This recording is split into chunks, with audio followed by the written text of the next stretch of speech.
Okay, so my intention is before every lecture to start off by showing you something that I saw in the recent events. This is a January 1 article. It's about the first new drug for tuberculosis in 40 years. What's happening now, people gave up on developing drugs for bacterial infections like tuberculosis because that was kind of a solved problem. Bacterial infections, we have lots of antibacterials that you're going to prescribe if you become MD, ciprofloxacin, erythromycin, derivatives of those. So why do we need new antibacterials? If you go onto a plane and somebody with a multiply resistant tuberculosis coughs in the air, you're dead. You're just going to die slowly of a bacterial infection that we can't cure. And so it's only recently that medicinal chemists have gone back to try to develop new drugs for these kinds of bacterial infections. And you'll be beset by articles and news and all kinds of exposure to organic chemistry, and you don't get to see the organic structures underneath. So I'd like for us throughout this quarter to get a better picture of what are the structures that underlie these news articles and the things that you see in the media.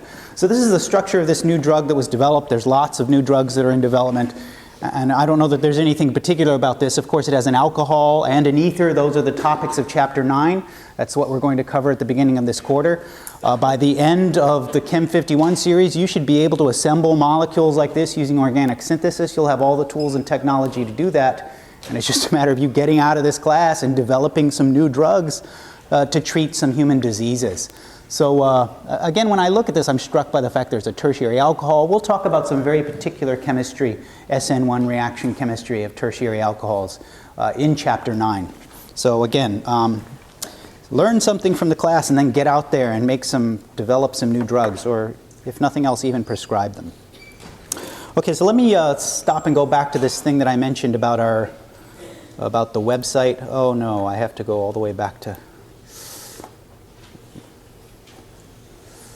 Okay, let me try to find our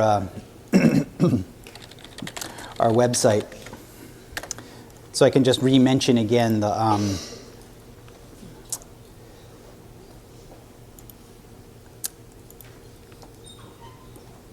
this issue of pay attention to the updated schedule for exams and the idea that there's this workshops.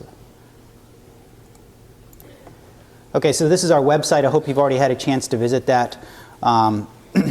So as I mentioned here on this link on the bottom, there's not going to be a Saturday review session.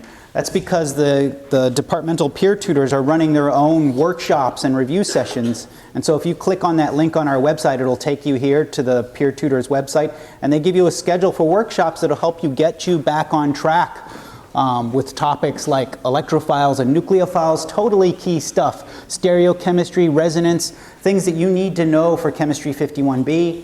You may not be totally up on that from the stuff that you learned in Chem 51A. And so here's a chance for you to get back on track so you can kick butt in my class, and that's what I want you to do.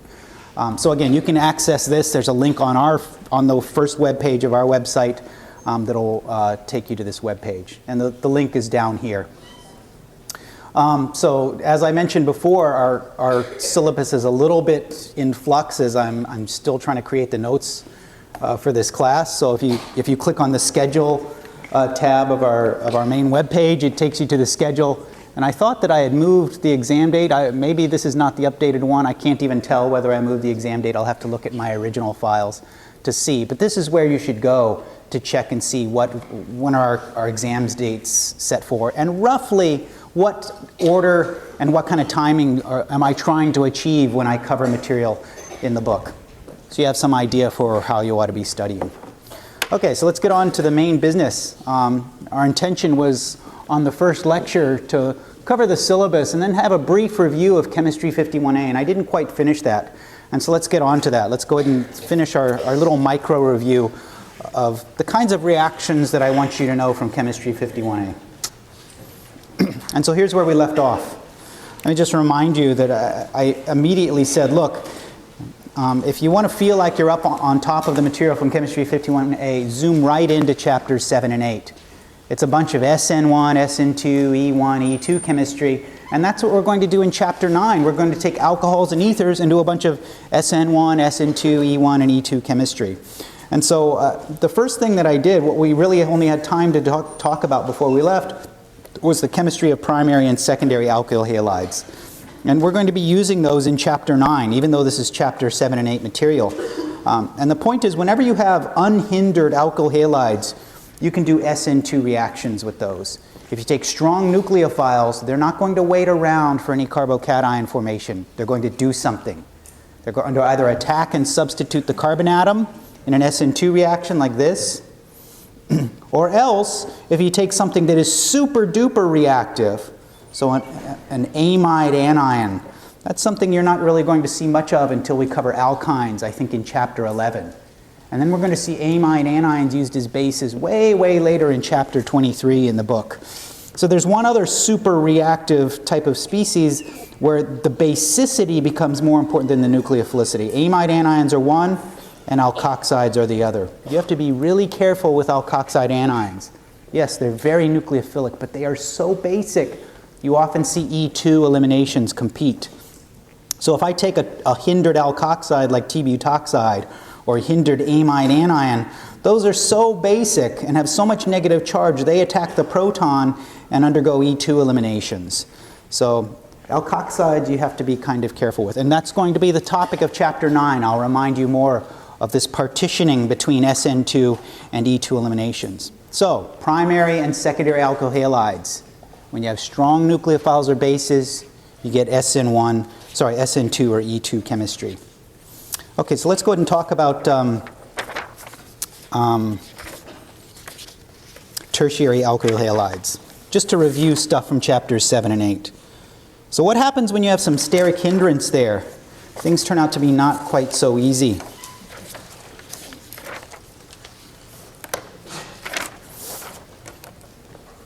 So if I take a hindered alkyl halide, and the prototype for this type of a hindered alkyl halide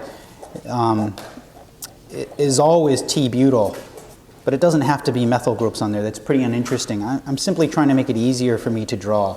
So if you have a hindered tertiary alkyl halide and you throw in some sort of a nucleophile, usually nucleophiles are too hindered to attack that central carbon atom.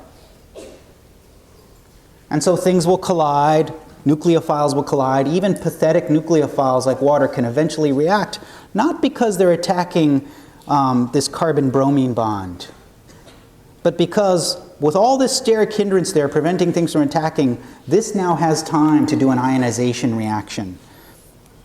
This now has time for this carbon-bromine bond to ionize. And what you don't see is you don't see attack. Even with a strong nucleophile, you don't see attack at that hindered center. And so in the case of tertiary alkyl halides, there's a chance and even a probability for this thing to form a stable carbocation.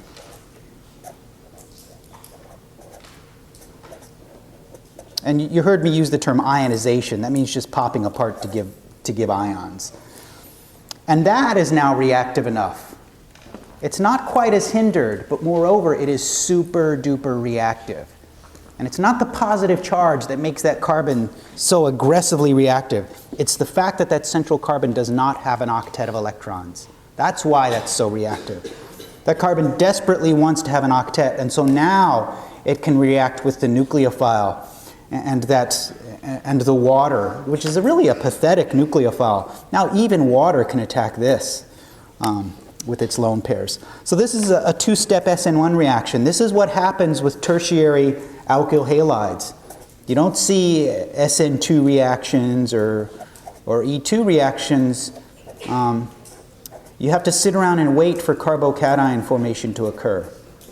And we'll talk more about this sequence because this is exactly the stuff that we're covering in Chapter 9. This is formation of alcohols, and we're going to just do more of this stuff. I just showed you Chapter 9 material, and you were probably already covering that back in Chapter 8. So there's another thing that can happen, and it's usually very hard to get good yields of SN1 reactions. So this would be an example of an SN1 pathway. But that same carbocation, under the same conditions, you'll typically get mixtures of two different products with tertiary alkyl halides. Not always, but it's quite common. And let me go ahead and draw out one of these hydrogen atoms. There's hydrogen atoms all over the place. And I've already mentioned to you how desperately that central carbon wants to have an octet of electrons. And probably the easiest way that that can achieve an octet is to have whatever is present that can act as a nucleophile can also act as a base. And so that same water molecule, as it's colliding over and over with this carbocation intermediate, will sometimes collide with the protons and then lead to formation of a double bond. And so that process is an E2 elimination. And so quite often you see mixtures of E2 and SN2 products.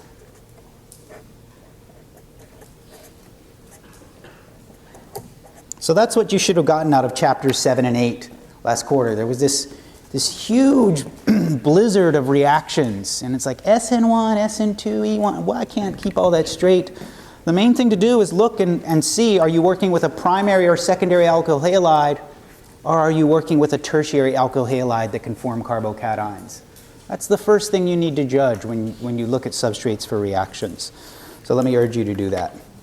Okay, so really that's the key important stuff for you, the sort of take-home lesson. Let me just walk through a few examples before we finish this little review. I'm just going to walk through some examples of alkyl halide substrates and some different nucleophiles. Yeah? Hold on, let me put that back up there. Oh, it's still up. Oh, yes, thank you for asking that. Everybody, don't let me slide with those kinds of mistakes. Yeah, that's E1. Yeah. Sorry about that. Yeah, that's an E1 elimination. That they both involve carbocation formation. Yeah, please correct that. Get that out of there. Okay, so let's walk through some examples of just some reactions of alkyl halides so that you can see how various nucleophiles interact with alkyl halides. In chapter 9, we're going to focus kind of relentlessly on oxygen nucleophiles, but let's just walk through and compare some of those. So what I want to do is I want to look at some examples of reactions of alkyl halides. And what I want to do is I want to compare various nucleophiles and how they interact. And I'll just write compare. Now I can't walk through every possible example, but let's just walk through some examples so you can see the way I think about this. And what I'm going to do is I'm going to compare the reactivity. I'll call that strength. What that means is nucleophilicity and basicity. They usually go hand in hand. Things that are more nucleophilic tend to be more basic. I'm going to start off with something that has very low nucleophilicity and low basicity, and then we're going to compare that to things that I would say have higher and higher and higher nucleophilicity and basicity. So we're going kind of in this direction as I draw out various different nucleophiles. I'm going to start out with an alcohol. The lone pairs are the nucleophilic hotspot of a simple alcohol that is still protonated. And it's not a very good nucleophile, and it's not a very good base. So if I just take an alkyl halide, and the alkyl halide that I'm going to take is going to be just ethyl bromide. My expectation is very little is going to happen. I could take alcohol and ethyl bromide and mix them together, and they would float around in the same reaction mixture. Maybe if I wait long enough, this is true for any chemical reaction in the universe. If you wait long enough, an infinity of time, eventually things can react, but this is just not a good reaction because alcohols aren't very nucleophilic. So what I'm going to write here is, in theory, that could happen, but on a time scale that's of interest to you, this is just too slow. Whoops, let me just draw this with a black pen here. It's too slow because alcohols are just not very nucleophilic. If I start with a neutral species here and I displace a negative bromide, I have to still have a positive charge. Anytime you see 3 bonds to oxygen, remember to put the positive charge there. That'll help you later. Things can pull that proton off, but that's not what I want to get at. Okay, so alcohols aren't very good as nucleophiles. But let's go ahead and take an example of an oxygen nucleophile that's slightly more reactive. So I'm walking downward now in reactivity, and there's a carboxylate anion. And I know something about the reaction. I can go to a pKa table, and there is one in the back of the book. I can go to a pKa table and use pKa's to help me estimate how many times more basic is a carboxylate anion than an alcohol. And just by looking at pKa's, I know that that's about 7 orders of magnitude more basic, a carboxylate anion. So if I take a carboxylate anion that's 7 orders of magnitude more reactive than just an alcohol or than water, then probably maybe it won't surprise you to know that those reactions are now fast enough to do pretty reasonable SN2. So whereas before I probably would have said no significant reaction up above, by slow I meant really no significant reaction, now with a carboxylate, that is one of the reactions that you talked about last quarter as being a decent SN2 reaction. So as we increase in nucleophile strength, the chance, the number of collisions between nucleophile and electrophile lead to increasing formation of bonds. Let's take an example of another nucleophile that you were introduced to. And this is going to look like the strangest and weirdest thing on the planet. This is called azide anion. Oh my God, look at all of those charges, and what's that about, and what do I do with the you can buy bottles of sodium azide, sodium plus. The overall charge on azide anion is -1. You know, one of the pluses and one of the minuses cancel each other out.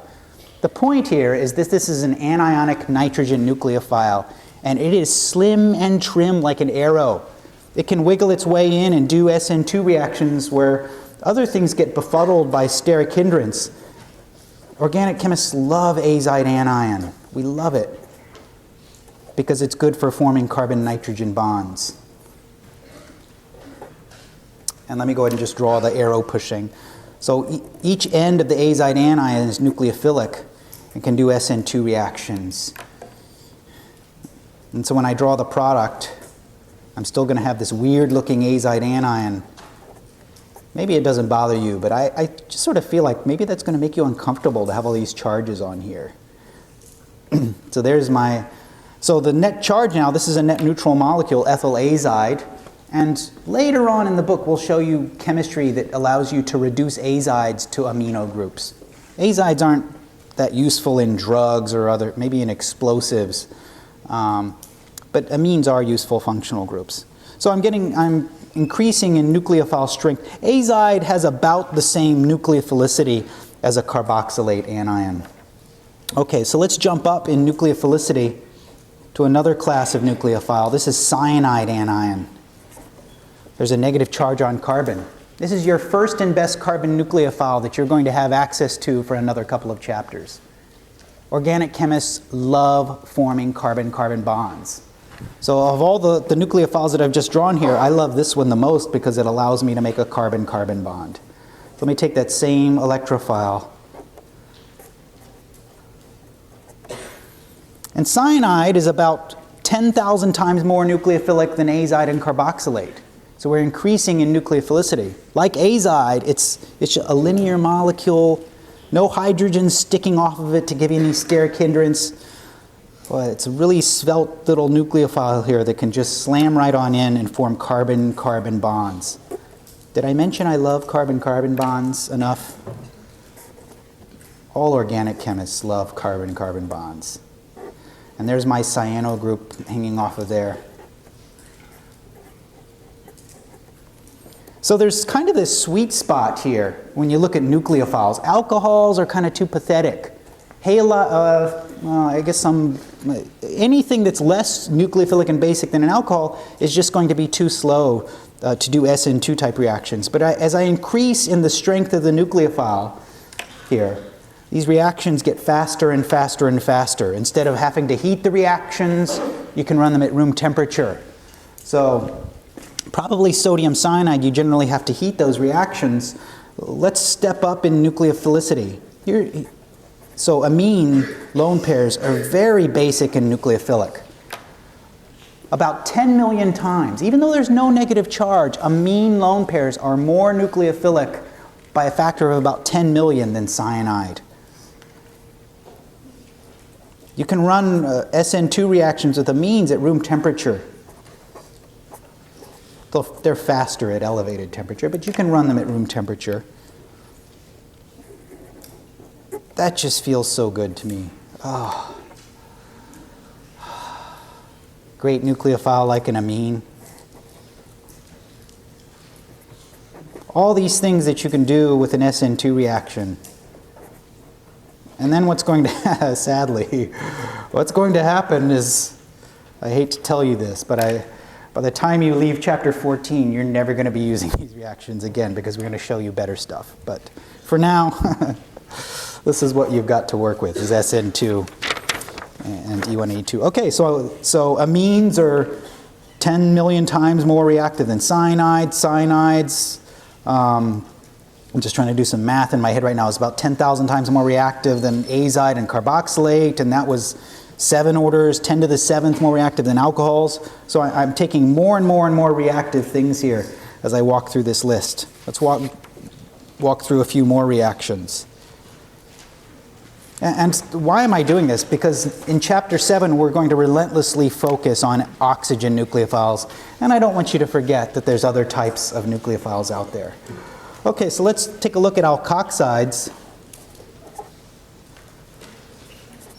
So again, these are way more reactive than amines, and there's usually a counterion. Let me draw that same electrophile, so I'm just continuing to walk through this list.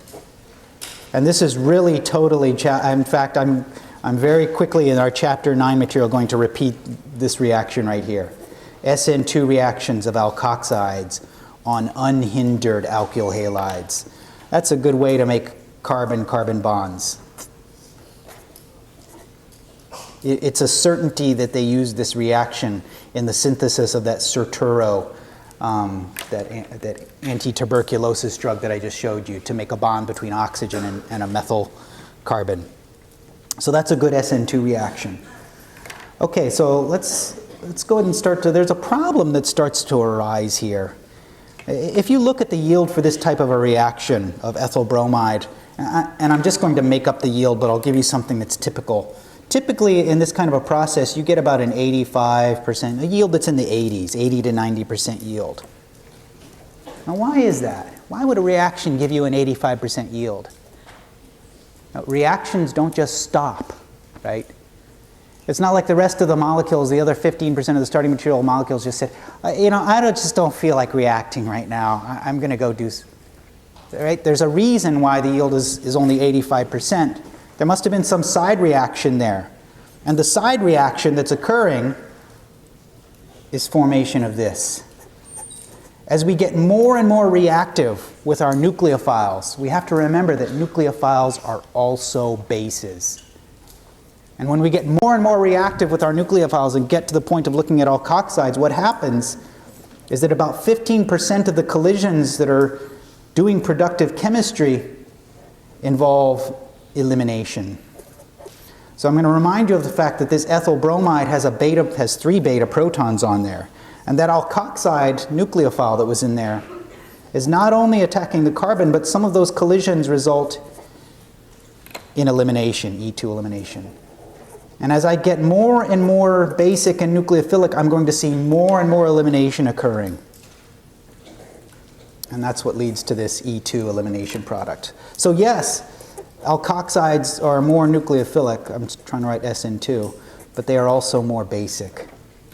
So it's just at this point with alkoxides you start to see elimination creep in. And if you really want to get a lot of elimination, use a hindered alkoxide. You learned that last quarter, that tert butoxide with its steric hindrance tends to give you, that's your reagent of choice for E2 elimination reactions. Okay, yeah? So is SN2 more favored? In this case, with a simple alkoxide, yes. In other words, if I asked you how to make that ether in decent yield, you could just write this, alkoxide plus ethyl bromide. So it would be 85%, about 85% SN2, about 15% E2 elimination.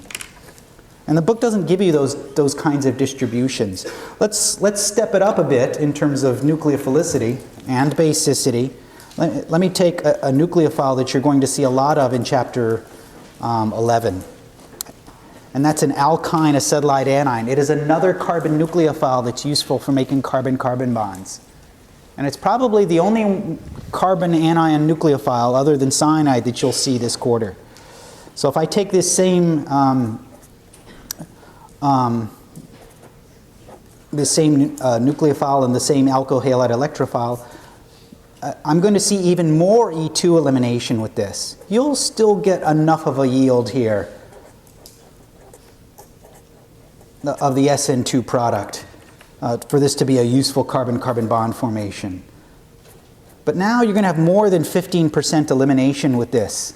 So I'm not going to draw ethylene gas again. I don't need to do that. I'm just going to write plus E2. So you get SN2 reaction plus. So now let's step it up even more. Now I'm going to go to something really basic. This amide anion. Oh man, is that basic. Yeah, it's more nucleophilic, but all I can think of is, man, is that basic. Yeah, it's more nucleophilic, but I'm just thinking, God, that's so basic. Did I mention that that's really basic? By the time you get to amide anions, and again, this is different from an amine that is neutral with an NH. This is an N minus. This is 10 to the 20th more nucleophilic and basic than a neutral amine.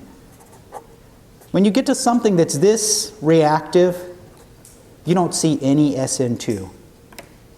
It's all E2 elimination. So you see what happens as we get to more and more and higher reactivity with our nucleophiles. The problem is that things that are good nucleophiles are also good bases. And we get to the point where SN2 reactions just aren't useful. Sorry, let me just scratch this out because you don't get any of this. So I'll just write no SN2. All you get is E2 elimination. So if you're interested in synthesizing ethylene gas, great way to do it. But that's not, of course, you get ethylene gas from oil and gas drilling wells. You don't need to synthesize that in the lab. So as we went to more and more reactive nucleophiles, this basicity starts to kick in. There's a sweet spot where you can use things for SN2 reactions. If they're too reactive, you get E2 elimination. If they're not reactive enough, they don't attack at all, like the alcohol example. So there's this sweet spot for SN2 nucleophiles. So try to remember the ones that are really good. This is kind of the break point right here, where you can use alkoxide anions to get decent enough yields, but anything beyond acetylides you're going to have a hard time with. And any kind of steric hindrance whatsoever, any kind of steric hindrance on the nucleophile or mainly on the alkyl halide are going to divert you down the path to E2 eliminations. Okay, so this is your mindset as we walk into chapter 9. It's this understanding of how increasing reactivity can lead to more elimination side reactions. Okay, so now let's finally switch gears and switch into some new material with chapter 9.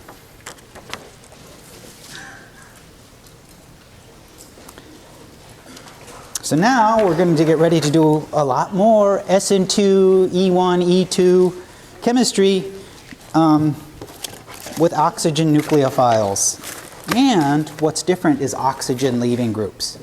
So the big theme of chapter 7 and 8 was you did everything with alkyl halides. And in this chapter we're going to show you the circumstances under which oxygen can act as a leaving group.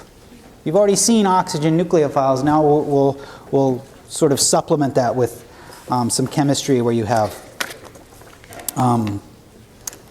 oxygen leaving groups.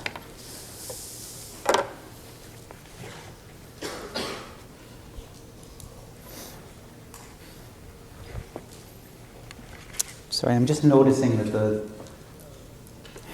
the lighting is not great here. That's better, right? Okay, so let's just here's something that you ought to know but I'll just give you my perspective on this. This chapter is about alcohols, ethers, and a special type of cyclic ether called an epoxide. So here's an example of an alcohol. So I expect you already to know what an alcohol is. I expect you to know about ethanol. You probably drink plenty of that, maybe not. But let's contrast that with an ether. I'm just going to take a simple ether. And what's the one characteristic difference between an alcohol and an ether?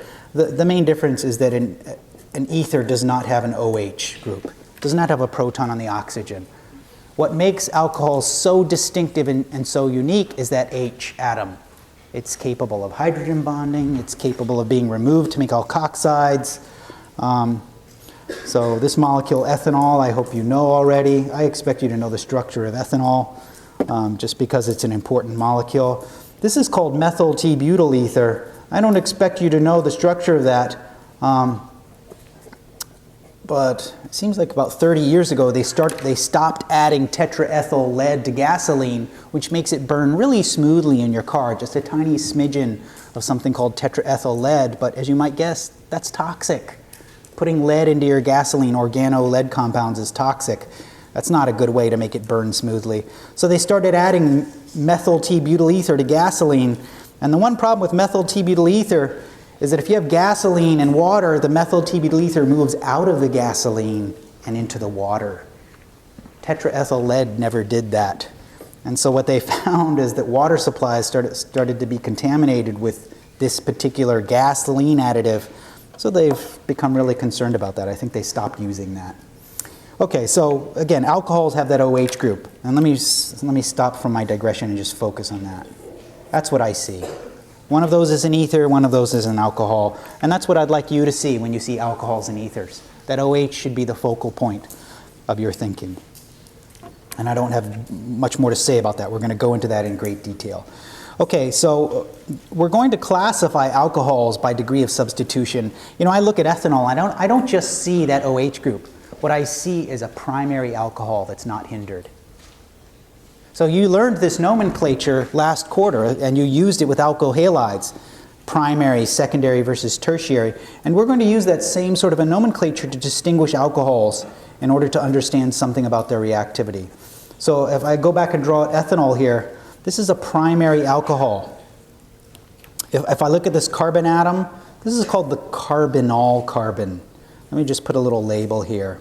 All right, carbonyl. I don't know that I'll ever use this terminology again. It's sort of something that, it's really organic chemistry lingo. But on the carbonyl carbon, there's only one alkyl group. That's what makes that a primary alcohol. I feel like this ought to be intuitive to you because you already know what a primary alkyl halide is. So you can sort of see why that's a primary alcohol. Let's take an example of a secondary alcohol. So here on this carbonyl carbon, I now have two alkyl groups attached. That's a secondary alcohol. So if I point to the screen over here, even if you can't tell what I'm pointing at, I say, oh, that's secondary alcohol, I expect you instantly to know what I'm talking about. This is super important for us to distinguish primary and secondary from tertiary, just like it was for alkyl halides. And then finally, when I draw out a tertiary alcohol, like this, instead of T-butyl bromide, which you've seen over and over, we're going to draw T-butyl alcohol. So that's a tertiary alcohol, and the carbonyl carbon now has 3 alkyl substituents. So again, this is familiar nomenclature to you, and you're going to get really used to this. And then when we cover the amines in chapter 27 in 51C, we're going to fool you into and use it in a completely different way. But for now, alcohols and alkyl halides have that very similar terminology: primary, secondary, and tertiary. Okay, so let's talk about some cyclic ethers. You can't really have two bonds to an alcohol oxygen. But what happens if we have a ring where an oxygen atom is one of the members of the ring? And I'm going to start off by drawing the simplest of those molecules. And now I'm not going to draw the carbons. I'm going to use line drawing. This is the simplest cyclic ether you can have.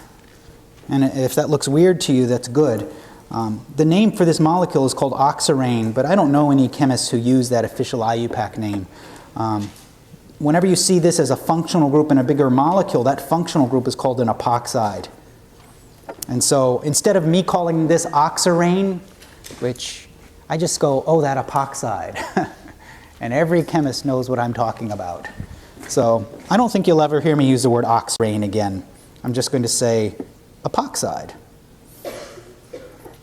And of all these cyclic ethers, that's really the one that's going to be the most important in this chapter, because it has ring strain, and that ring strain is going to make it reactive.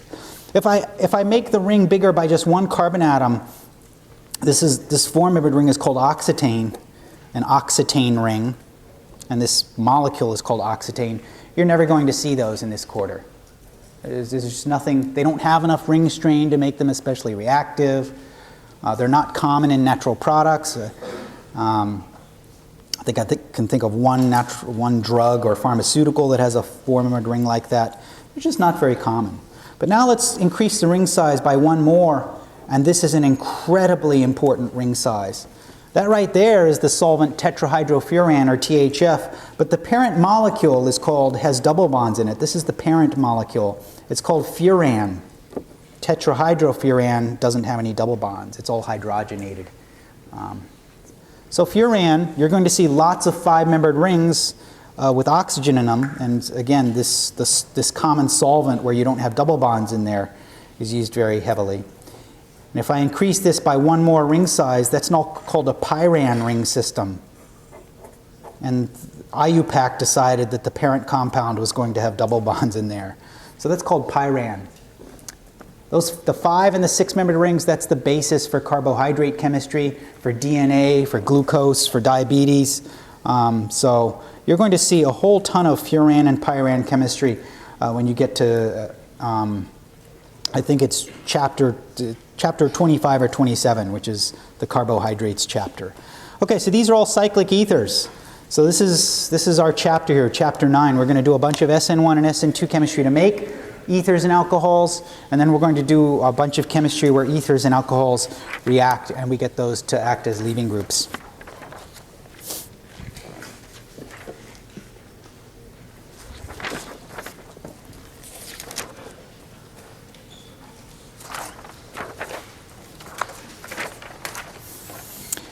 Okay, so there's another section in the chapter about structure, and there is not a whole lot to say about the structure of ethers and alcohols. Let me start off by framing this by simply reminding you that when you have 4 substituents on carbon, they want to have 109.5 degree bond angles, or very close to 109 degrees.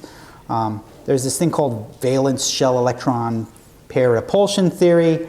It says that substituents want to avoid each other, and that's what leads to these 109 degree bond angles. And so it's the same for oxygen and ethers, is that if you just take a simple ether or even an alcohol, they also want to have these 109 degree bond angles. That's what's comfortable. Here I'll sort of draw these 2 substituents here and just say the bond angles there are 109 degrees. So I hope that's not too new or exciting. But what I want you to do is I want you to imagine the frustration in this molecule right here, in oxirane, this epoxide molecule. That is way off from 109 degrees. If you do some simple geometry, you'll be able to quickly calculate that those bond angles in there, those are going to be 60 degrees. So imagine how uncomfortable epoxides are with that ring strain in there. There's 26 kilocalories per mole of ring strain in an epoxide functional group. And that may sound like a huge amount. It is a huge amount of ring strain. So I'll just write here, strained. That is so strained that it can do something that's almost inconceivable to me. It is so strained. Here's what I'm going to show you this later, but why not show it to you now? It is so strained that an alkoxide can come in. And this is just barely enough strain, even with all of that. And it can push out an alkoxide leaving group in an SN2 reaction. That's so extraordinary. No normal ether can do this. It's only this super duper strained one. So this is just, even with all that 26 kilocalories per mole of ring strain, that's just barely enough ring strain to allow you to push out an alkoxide minus leaving group. It's the only case you're going to see pushing out alkoxides as leaving groups in SN2 reactions. So that's the value of strain. Okay, so typical ethers and alcohols, 109 degree bond angles. That's the key point for you to remember. Yeah? Could an E2 reaction occur where you saw the hydrogen? With an epoxide, yes. Yeah. But usually you have to go to more basic bases than alkoxides. You don't need to know that in fact, anytime this year. Okay, so IUPAC nomenclature. Let's pay attention to this key point I put here. I don't put IUPAC nomenclature on my exams. We have limited amount of time when we sit here in our exams. I don't have time to ask you IUPAC nomenclature. But there are people who do put IUPAC nomenclature questions. If you take the graduate GRE exam in chemistry, if you take the MCAT, the DAT, the PCAT, they have IUPAC nomenclature questions. And therefore, on our sapling homework, I put some IUPAC nomenclatures because even though it's not on my exams, I want you to be ready for that stuff. And so you've already had IUPAC nomenclature and naming of compounds. What I want to remind you, let's go ahead and start off by talking about the naming of compounds. And I want to start off by talking about molecules that have the ending "all." So if you go back and you look at Appendix B in the Smith textbook, Appendix B is about IUPAC nomenclature. And there is a table in Appendix B that basically breaks down the functional group classes so you know what kinds of functional groups have the highest priority when you name a molecule. So if I take, let's go ahead and start off by drawing out a molecule here.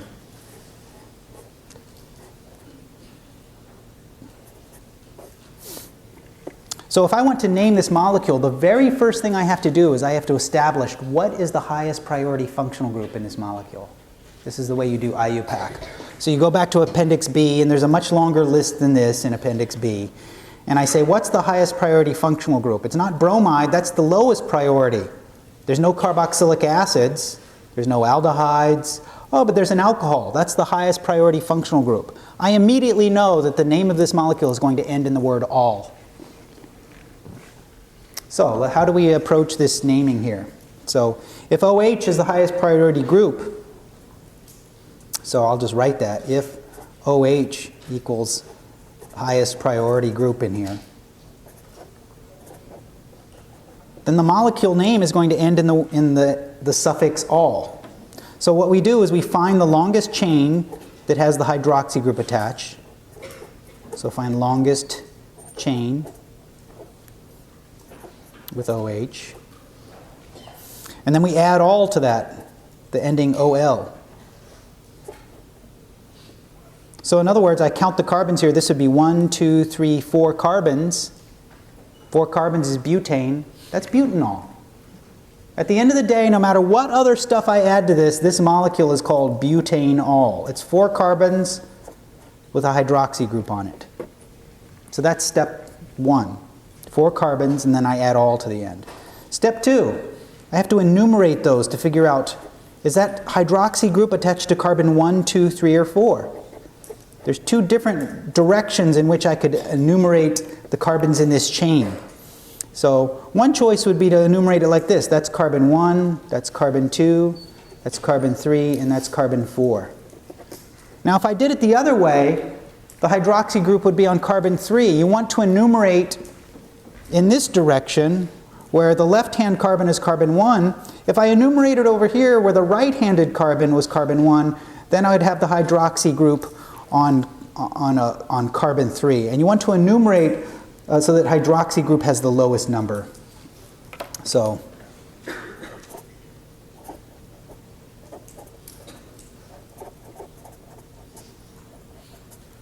in other words, this is not just butanol. This molecule is 2-butanol.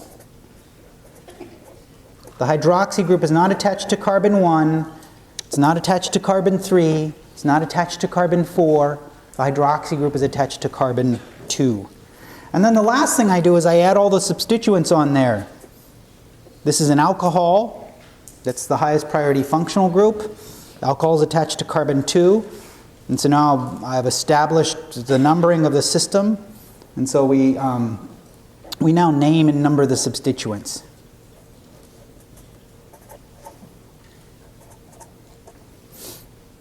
So this is not just 2-butanol, there's a bromine group on there, a bromo group, and it's attached to the 4 position. So this is not just 2-butanol, this is 4-bromo 2-butanol. And that's how that works.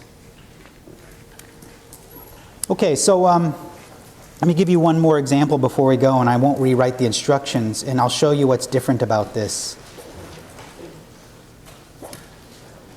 What happens if there's a higher priority functional group?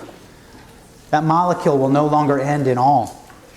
It's going to end in the name of the higher priority function group. Okay, I have to take off here because we have run out of time. Okay, when we come back, I'll finish on the naming of that higher priority functional group. And then we'll talk more about some chemistry from chapter 9.